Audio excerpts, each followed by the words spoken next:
சென்னையில் நடைபெறக்கூடிய தமிழ்நாடு அரசின் கனவுகள் மெய்ப்படக்கூடிய நிகழ்ச்சியில் அமைச்சர் டிஆர்பி ராஜா பேசி வருகிறார். நேரலையை பார்க்கலாம். தொழில்துறையில் மூலம் அந்த தொழில் அதிபர்கள் மூலமும் அந்த ஈகோ சிஸ்டம்ல இருந்து அவங்களோட நீட்ஸை புரிஞ்சுக்கணும், என்னென்ன தேவை என்பது தெரிந்து கொள்ள வேண்டும்.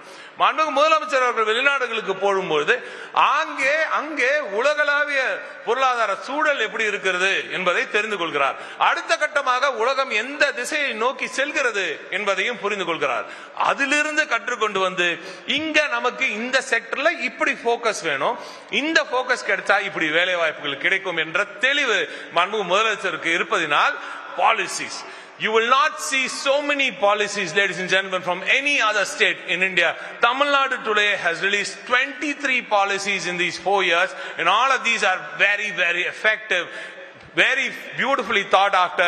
I must thank the State Planning Commission through Jayaranjan Avargal and his team, and of course all the amazing secretaries who are here for their inputs for the policies that we are rolling out in Tamil Nadu on almost a daily basis.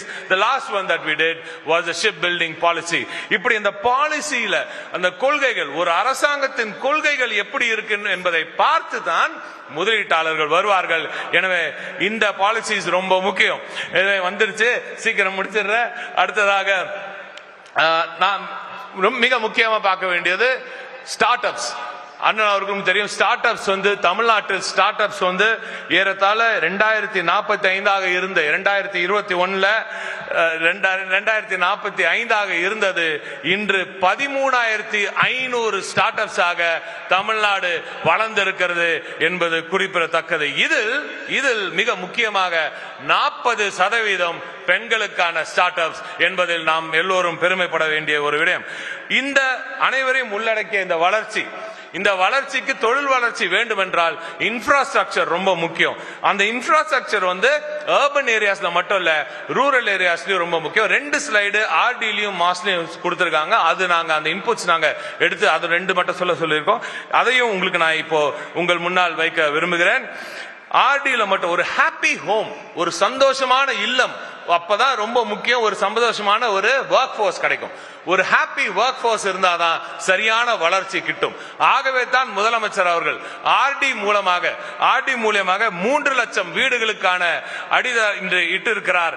அதில் 1.25 ஏறத்தாழ 1,75,000 வீடுகள் ஏற்கனவே கட்டப்பட்டிருக்கின்றன. 15,000 கோடி ரூபாய்க்கான முதலீடுகள் 42,000 kilometre சாலைகளில் செய்யப்பட்டிருக்கிறது. அனைத்து கிராமங்களிலும் 5,200 கிராமங்களில் ஏஜிஎம்பி மூலமாக மிகப்பெரிய ஒரு முதலீடு வந்திருக்கிறது. தண்ணீருக்கு, குடிநீருக்கு டுவாட் மூலமாக கிட்டத்தட்ட 15,600 கோடி ரூபாய் 3 கோடி கனெக்ஷன்ஸ் டுவாட்ல கொடுத்திருக்காங்க. மாசு பொறுத்த வரைக்கும் சென்னை இன்று டீசால் கேபிட்டல் ஆஃப் இந்தியாவாக இருக்கிறது. டீசால் கேபிட்டல் ஆஃப் இந்தியா 350 MLD இருந்த அந்த டீசால் கெபாசிட்டி இப்பொழுது 400 MLD ஆக புதிதாக சேர்க்கப்பட்டு கனவுகள் மெய்ப்படும் நிகழ்ச்சியில் அமைச்சர் டிஆர்பி ராஜா பேசியதை நேரலையில் பார்த்தோம்.